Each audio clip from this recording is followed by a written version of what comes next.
Hi, my name is Grace Neville, and this is my From Ideas for the Scholar Sale Final, the analysis of the Modern Challenge Innovations of 2020. Today I'll be analyzing VerityNet and Go On. So to begin with VerityNet, with their minimum viable product, my assumptions and uncertainties that I think they will have to validate are, first of all, will this project provide jobs in countries like Jakarta, for example, because that's what we talked about in the presentation, and can trash scavengers really make a living wage by scavenging plastic for their nets?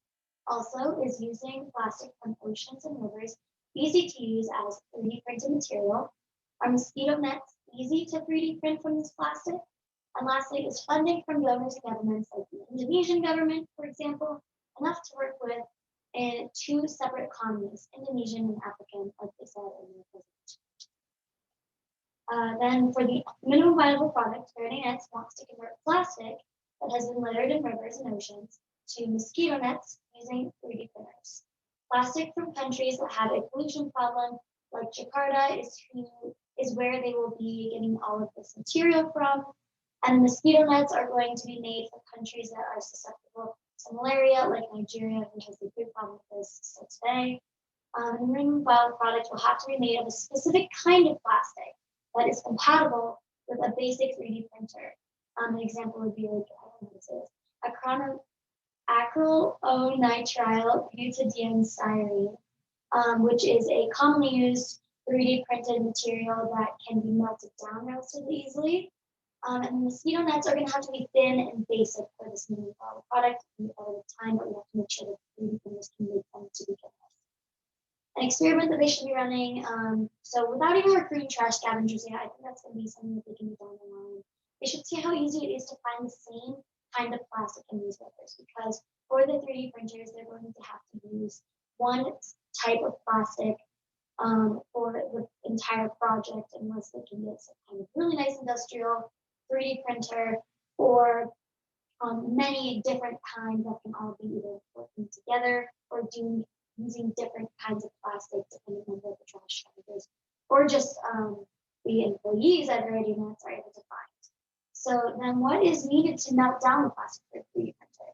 They have to figure out if melting this plastic poses another threat to the environment, because if they're out there trying to help the environment by taking plastic out, but then by melting it down to be used for in a 3D printer, if that has potential negative effects on the environment, they may have to make a pivot based on that. Also, they have to make a mosquito net out of this plastic. They have to see, is it even possible for a 3D printer to do? Lastly, I recognize that this is a really long process. So from the very beginning, finding the trash, melting it down, using a 3D printer, bringing it over to a totally different country and trying to get the people over there to use it as a malaria prevention. It's a really long process, so what parts of this initial idea will need to be altered? It needs to go throughout all steps of the process and see where there are problems. And then as a nonprofit organization, using donations as their main source of capital, the target markets kind of vary. It's kind of hard for me to pinpoint who they see as their target market, because they're trying to help a lot of people, but also trying to work with a lot of people to get money for this project. So Verde Nets will market the idea to the Indonesian and African governments as a third party trying to help solve national challenges. That's one market that they're going to have to be working with and getting money from. But they will also have to market themselves to trash scavengers as a company that's going to be providing jobs to them, mostly to people who are making less than a living wage. Another target market is the actual users of nets. So people susceptible to malaria who will need to be educated about why they should use voting nets as protective equipment. As we learned during the presentation, a lot of people actually use mosquito nets that are given to them as a fishing netting. So they're going to have to come up with some way to educate the people about why they really should be using these nets as a bed nets, not fishing nets. And then Verde Nets will also need to market to donors who care about both causes at hand. And this is the market I would like to talk about in terms of the archetype. So this donor is someone who cares about pollution from single-use plastic in countries like Jakarta and the rate at which malaria kills in countries like Nigeria. I see her as a 56-year-old, kind of a young baby boomer woman from the United States, perhaps even someone from Denver who's an alum of DU and wants to support student entrepreneurs.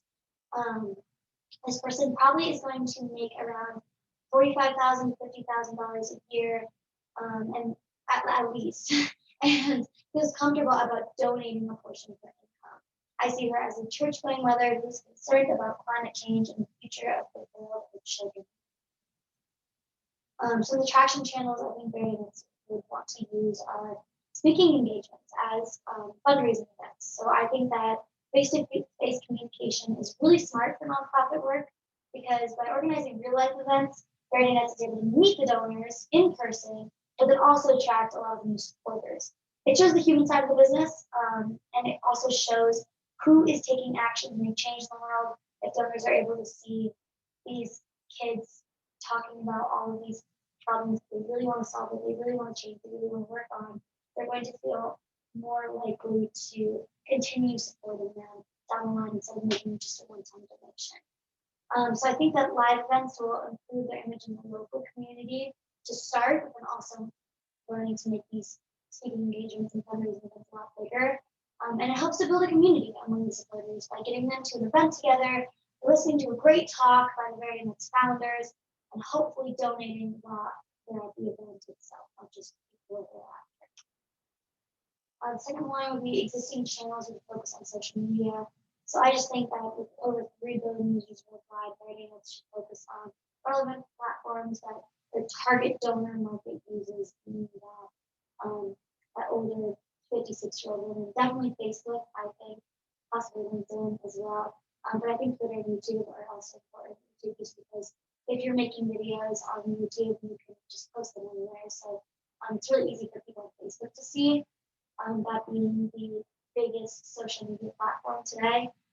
21% of peer-to-peer fundraising is a direct result of a click-through on social media. So this just being a person sharing this fundraising on their social media, 21% of that is from social media. So I think that's just a big number that will be really helpful for them to initially gain traction, not only because they're on the younger side of things, so getting it on social media is easier for them, but also just because this is easy for donors to just repost, and also 30% of mobile donation traffic is on Giving Tuesday, which is the Tuesday after Thanksgiving, just happened. I think it's really smart for them to not only put things out on that specific day, but it's smart to at least be on social media because 30% of it is coming from the mobile devices. And then lastly is business development with a partner or partners. So Variants could partner with clothing stores on Black Friday and Cyber Monday or Giving Tuesday, but also a way because companies make a lot of money on these 2 days that it will incentivize the companies to say, hey, let's not only focus on making profit on these days, but also making a difference. So part of the proceeds would be going to Variants, and this also incentivizes customers to purchase from that store as opposed to other stores, because the proceeds are going to a good cause. And also in brick and mortar retail stores around Christmas, for example, they can advertise the donation partnership in stores. So if people get around Christmas, if they're a little bit more giving, perhaps by saying, "Hey, if you'll buy from us, we can donate part of the proceeds at this time of around Christmas, Thanksgiving time. We're gonna donate to the events." And then they can also maybe partner with grocery stores as a roundup program. So I've seen a lot of great stores do that. But just because these are 3 places that I feel like the archetype would shop at. Customers will be asked if they want to round up the next dollar, and those proceeds will go to Variants. And most people are like, oh yeah, I might as well. So it'll rack up pretty quickly, which is nice.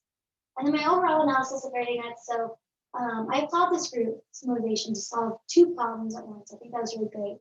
And I think they came up with a really interesting way to do so. This is why I really wanted to analyze this one, but I do see that there's a lot of problems with this because I think they're oversimplifying the process. you can't necessarily jam a Doritos bag into a 3D printer and expect a mosquito net to come out. There's a lot of things that are going to happen throughout this whole process.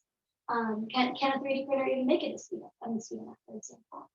And if it doesn't work as they begin to experiment and validate their learning that happens during this whole time, the possibilities to make a pivot will come to the surface. We'll be able to see a couple different routes they can take.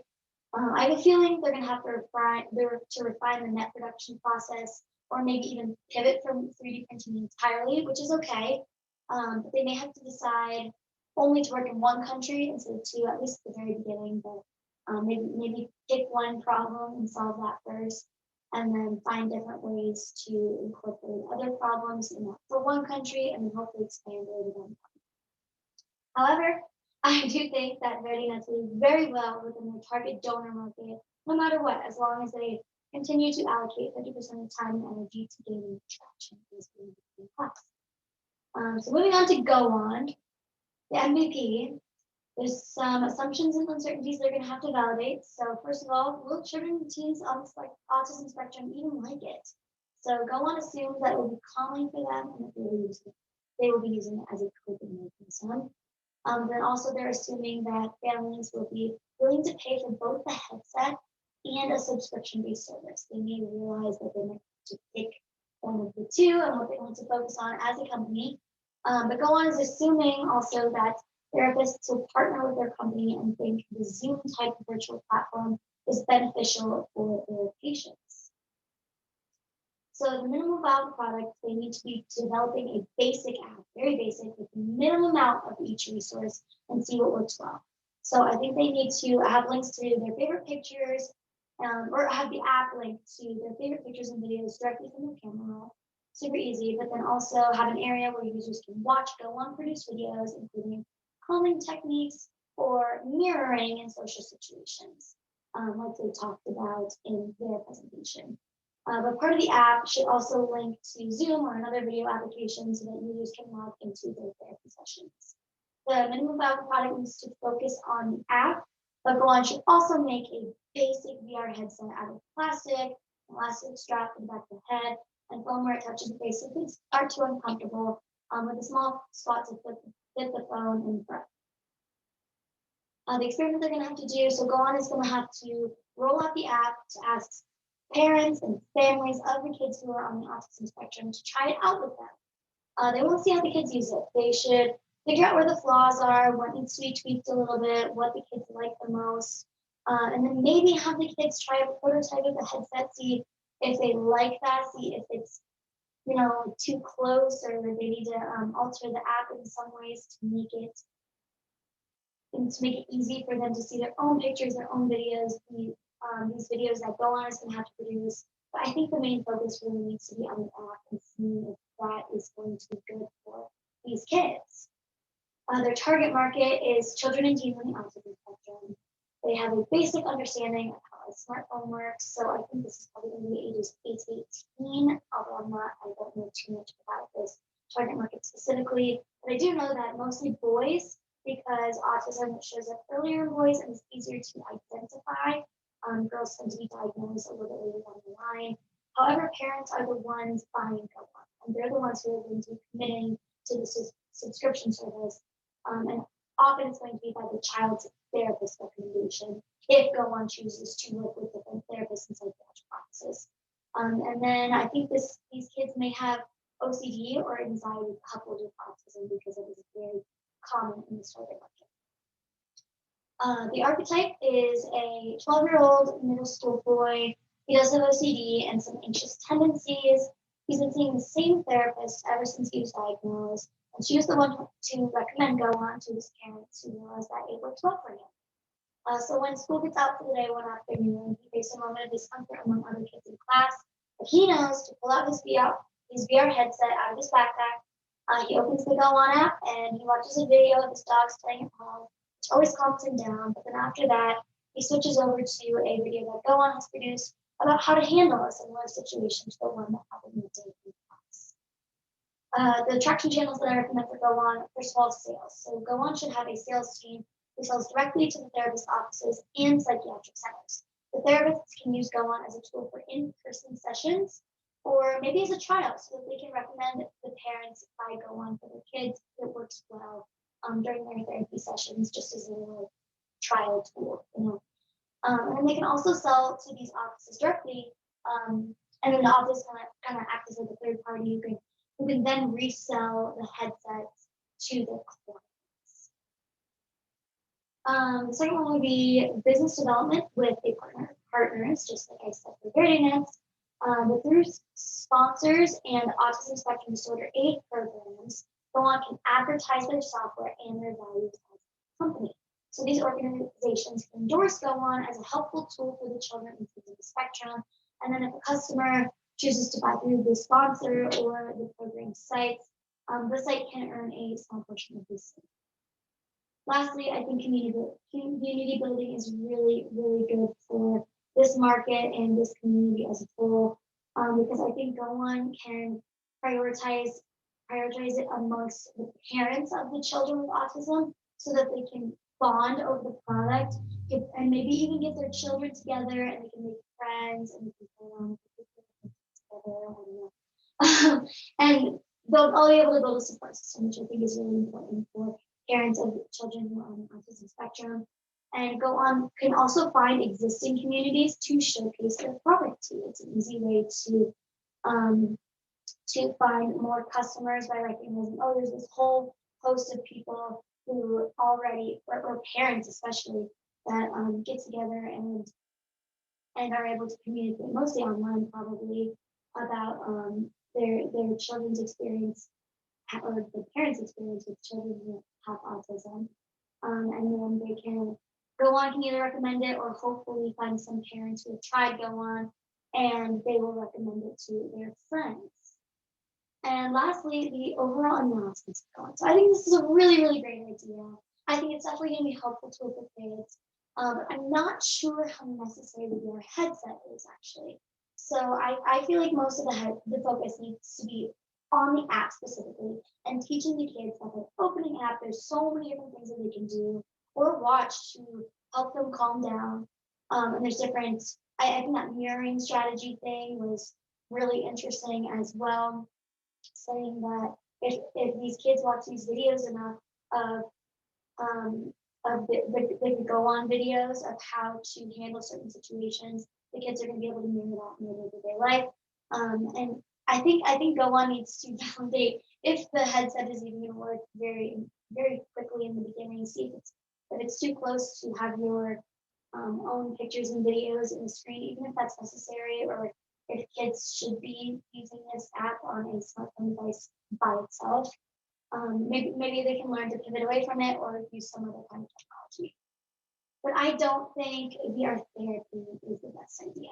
I can't necessarily speak on behalf of licensed therapists, but I think remote therapy is hard enough, and it's better for therapists to be in the presence of these children to learn more about them and learn more about what makes them uncomfortable and what they can do as a coping strategy.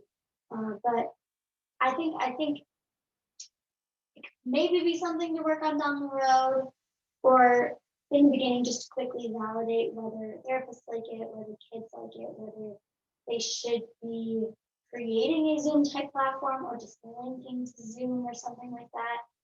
But I really do think that Go On should pivot away from being an app that connects kids to the therapist, but rather be a tool that therapists recommend the kids use when they need some help.